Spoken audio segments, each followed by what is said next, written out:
Hello, my lovelies. I am Madam Crystal Butterfly, and today I am reviewing The Vow That Twisted Fate by Kathrine D. Graham. So, my lovelies, per se usual, before I start telling all of you what this lovely book is all about, please allow me to tell you a little bit about the author. Kathrine D. Graham had always dreamed of becoming an author. She actually has been writing stories since she was a child. Back then, all she needed were some crayons and construction paper to get her creativity going. Though she's technically written way more stories than she can count. She did not start taking publishing any of her stories seriously until December 2020, when Kathrine finally decided to get serious about publishing her books. Technically, there were a couple of stories she published before in college, but she unpublished them. Anyway, she published her first full-length novel, The Vow That Twisted Fate, as well as 4 novels in her Splitting Worlds series. And as of the time of the making of this video, the 5th entry in her Splitting Worlds series is on the way. Kathrine's love of books was born from the fact that books allow people to live thousands of lives in just as many worlds. An example of this can be seen in her initial inspiration for The Vow That Twisted Fate. Kathrine was inspired to write her book after having a dream, where she saw a scene in the story where the main character was dragged out of her world and banished into an evil dimension. Naturally, she wanted to know what happened after that, so she started working on The Vow That Twisted Fate. When the story was complete, like every author, she had to make a serious decision about how she wanted to publish her book. Because she had published a couple of books that she wrote during college that didn't work out, she worried that if she published traditionally, she would get rejected.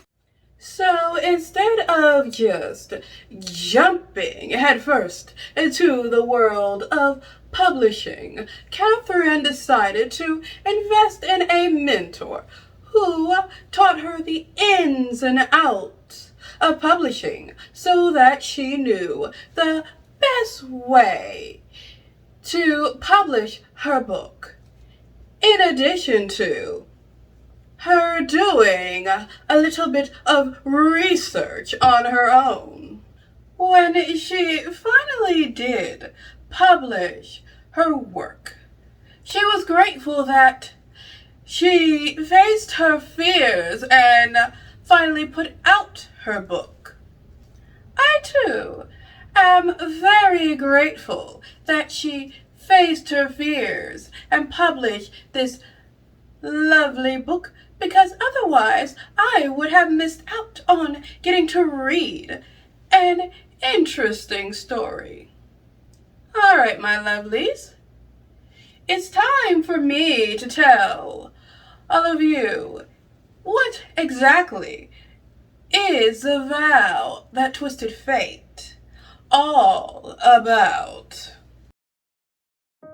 A world without evil is all Queen Arlena has ever known. But when an ominous pentagram appears in the sky, her innocent days of blissful court life, playing politics with other races, and daydreaming of marrying the stoic elven Prince Talon come to an abrupt end.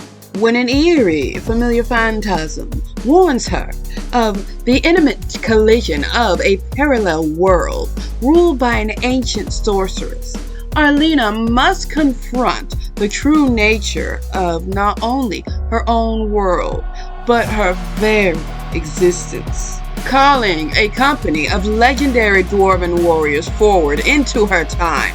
Arlena and her allies must brave a world they are completely unprepared for in order to save their own.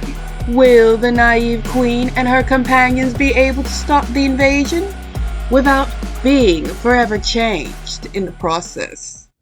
Alright, my lovelies. I am just going to admit to all of you right here and now that when it came to the vow that twisted fate, I had more than a bit of a hard time with this story.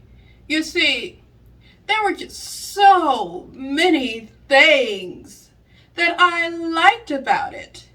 It was difficult for me to choose exactly what I should discuss with all of you. In the end, I figured that, you can't talk about a story without telling the audience about the main character. So, we're going to start off with this story's protagonist, Queen Arlena. Arlena's kingdom has always been peaceful. Sure, there were minor hiccups now and again, but nothing too severe.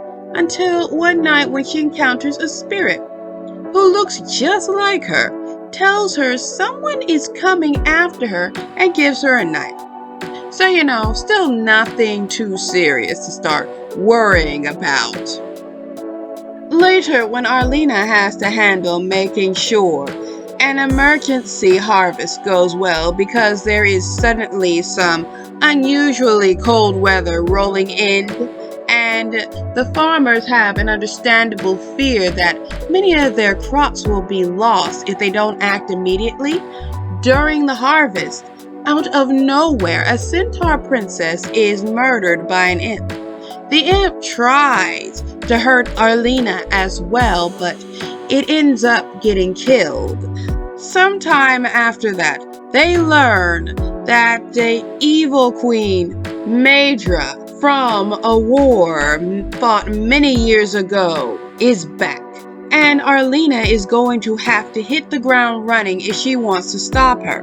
I brought up these two parts of the story because Arlena is like a fish out of water. Things, as I said before, have always been peaceful for the most part during her rule. Now some evil sorceress who her people and other kingdoms were fighting against generations ago is back, doing evil take over the world stuff. And there is this expectation she should handle things the same way or better than the queen of old who fought against the sorceress all those years ago. So poor Arlena is having to quickly figure out how to combat the enemy along with discovering many truths that were being hidden from her. At first, Arlena is naturally overwhelmed by the large weight that she has to handle. Later, she does start to get stronger and doesn't allow herself to be pushed around by those who intimidate and pressure her. I like that the author did not have Arlena all at once discover her strength, and she has to go through different trials and tribulations to be able to discover her own power, because it felt more realistic and it helped me sympathize with the main character's plight a lot better, because I was able to understand she really was just this young woman who was living a blissful life that just got upended. And now all responsibility has been placed on her to figure everything out. And even when they show the point where she is tougher and she is able to stand on her own 2 feet against forces that were pushing against her, she's still overwhelmed, but she has the confidence to fight back and finally bring the war to an end.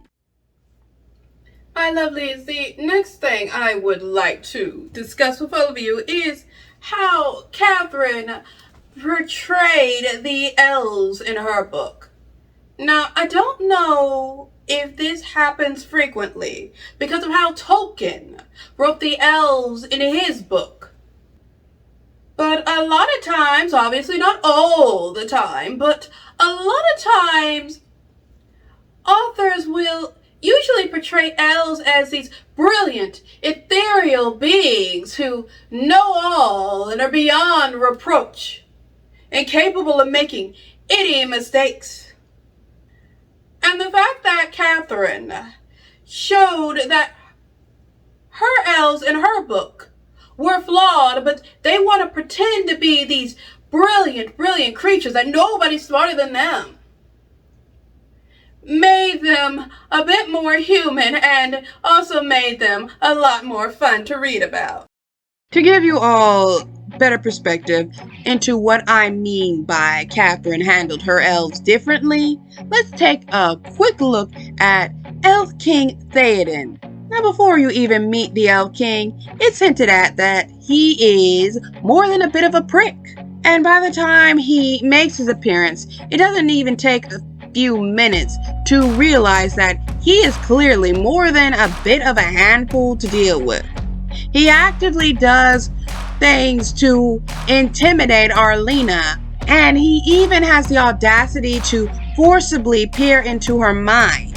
Theoden also does not come off as someone who is there trying to stop Maedra out of it being the right thing to do. Throughout the story, you get hints that he has ulterior reasons for even wanting to be involved in the war effort. Alright, so my lovelies, that's all I'm going to say about the elves. I'm not going to talk about those elves anymore. If you want to know more about the elves in Kathrine's book, then I suggest to all of you that you grab a copy of this brilliant story. You won't regret it. It is just too interesting of a tale. You know, my lovelies, to be honest, there is a lot I would like to talk to you about with this story because it was just such an interesting read. The author covers topics such as time travel, the loss of technology and scientific discoveries thanks to war, and just so many other interesting things. But I can't tell you everything because, like I said, this is a spoiler-free review. What's the point if I tell you every little thing that happens in the book? But I will cover one more topic that was in this story. And that is that evil sorceress who's apparently attacking everybody. When Queen Maedra, aka our evil sorceress, returns, she proves right away she's willing to negotiate to bring this nasty war to an end. Her terms aren't really even complicated, it's really simple. She'll end the war, and all everybody else has to do is make her the queen of the entire world. So, you know, she really isn't asking for much. All jokes aside, the evil queen is probably one of my absolute favorite characters. Sure, she is clearly very wicked, but she's not running around being all wicked and mean because she wants to. Also, she does show cruelty to her people, and something the author did shortly after we learn how mean Maedra can be is make the audience ask the question if Queen Maedra is really as evil as she is appearing to be. Her followers don't follow her out of pure fear.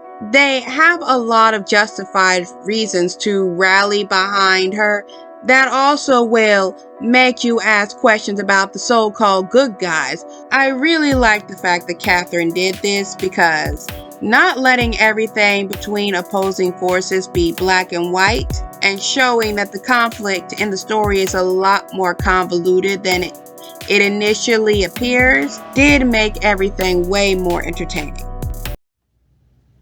Okay, my lovelies, we've reached the part of the review where I give the book the butterfly score. So, when it comes to the vow that twisted fate, I am giving it a heavy 5 butterflies out of 5.